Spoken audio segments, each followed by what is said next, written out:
The Shehnai of Bismillah Khan.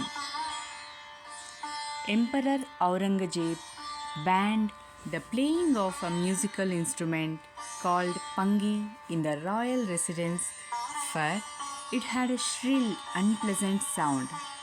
Pangi became the generic name for reeded noisemakers.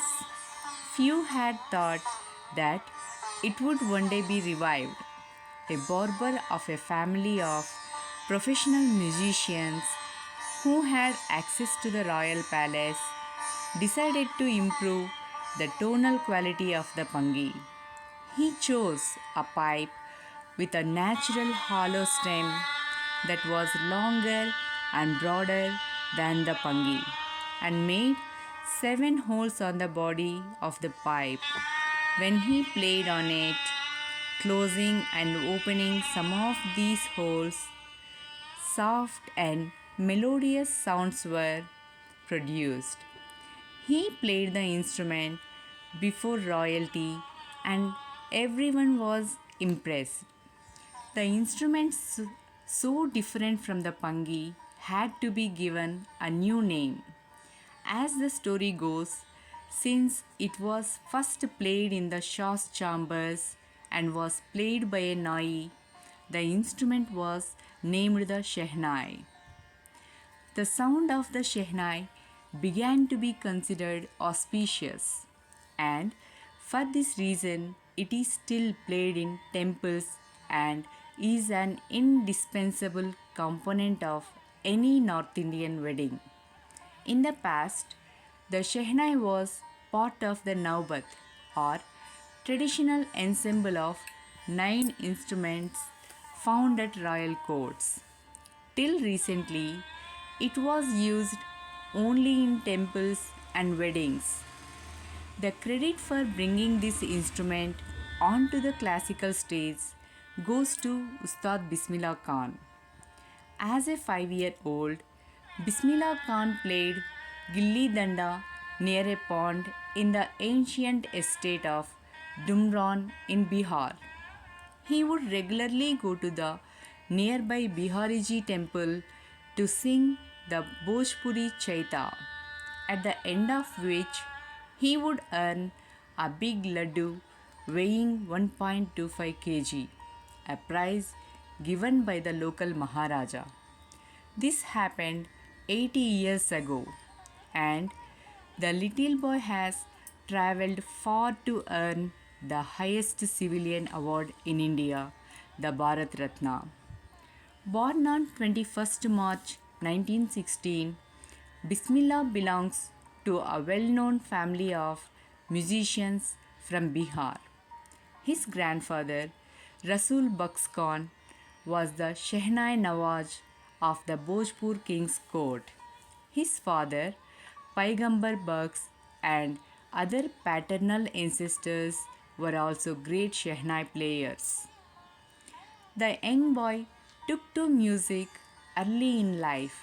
At the age of 3, when his mother took him to his maternal uncle's house in Benares, Bismillah was fascinated watching his uncles practice the Shehnai. Soon, Bismillah started accompanying his uncle Ali Bux to the Vishnu temple of Benares, where Bux was employed to play the Shehnai. Ali Bux would play the Shehnai and Bismillah would sit captivated for hours on end. Slowly, he started getting lessons in playing the instrument and would sit practicing throughout the day. For years to come, the temple of Balaji and Mangal Maya and the banks of the Ganga became the young apprentice's favorite haunts where he could practice in solitude. The flowing waters of the Ganga inspired him to improvise and invent ragas that were earlier considered to be beyond the range of the Shehnai. At the age of 14, Bismillah accompanied his uncle to the Allahabad Music Conference. At the end of his recital, Ustad Fayaz Khan patted the young boy's back and said, "Work hard and you shall make it." With the opening of the All India Radio in Lucknow in 1938 came Bismillah's big break. He soon became an often heard Shehnai player on radio. When India gained independence on 15th August 1947, Bismillah Khan became the first Indian to greet the nation with his Shehnai. He poured his heart out into Rag coffee from the Red Fort to an audience which included Pandit Jawaharlal Nehru, who later gave his famous Tryst with Destiny speech. Bismillah Khan has given many memorable performances both in India and abroad.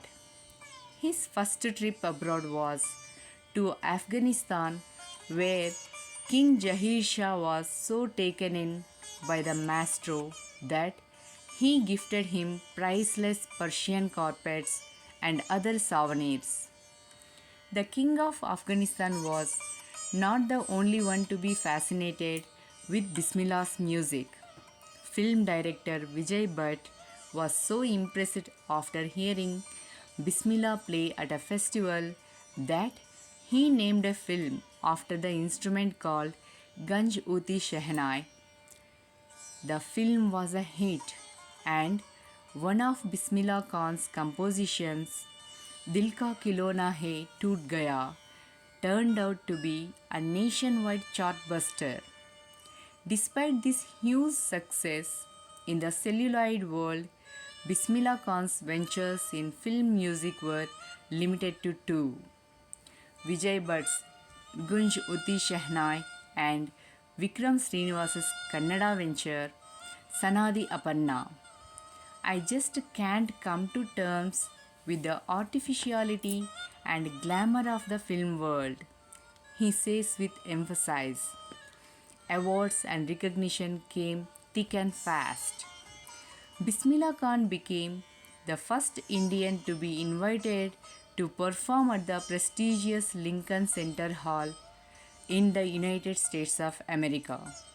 He also took part in the World Exposition in Montreal, in the Cannes Art Festival, and in the Osaka Trade Fair. So well known did he become internationally that an auditorium in Tehran was named after him, Tahar Mozaki Ustad Bismillah Khan. National awards like the Padma Shri, the Padma Bhushan, and the Padma Vibhushan were conferred on him. In 2001, Ustad Bismillah Khan was awarded India's highest civilian award, the Bharat Ratna. With the coveted award resting on his chest and his eyes glinting with rare happiness, he said, "All I would like to say is, teach your children music. This is Hindustan's richest tradition. Even the West is now coming to learn our music." In spite of having traveled all over the world, Khan Saab, as he is fondly called, is exceedingly fond of Benares and Dumran, and they remain for him the most wonderful towns of the world.